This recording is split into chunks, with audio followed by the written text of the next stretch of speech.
नमस्कार मंडळी, द कुठे स्कॅम आणि या स्कॅम मध्ये अडकलेली जी सर्वसामान्य जनता आहे, ज्यामध्ये सर्वसामान्य ठेवीदार वर्गामध्ये जवळपास 3700 कोटी रुपयापेक्षा जास्त ठेवी आणि जवळपास त्यांच्या महाराष्ट्रभरामध्ये 53 पेक्षा जास्त शाखा, यामध्ये जवळपास त्यांचे 3700 कोटी रुपयांचे ठेवी सर्वसामान्य वर्गांच्या यामध्ये अडकलेले आहे। यांचे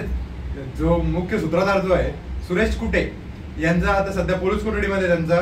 मुक्काम आहे, पण यांचे जे सहकारी होते आशिष पाटोदेकर आणि यशवंत कुलकर्णी हे सुद्धा त्यांच्या सोबत आहेत। आता ईडीच्या कारवाईच्या नंतर जवळपास 333 कोटी 80 लाख रुपयाची जी मालमत्ता आहे ती सुरेश कुटे यांची जी मालमत्ता आहे, ज्यामध्ये त्यांचे फ्लॅट, बंगले तसेच त्यांच्या कंपन्या आणि इतर वाहने इत्यादी जी सामग्री होती ती ईडीच्या मार्फत आता जप्त करण्यात आलेली आहे। आता यामध्ये प्रश्न येतो तो सर्वसामान्य ठेवीदार वर्गांचा।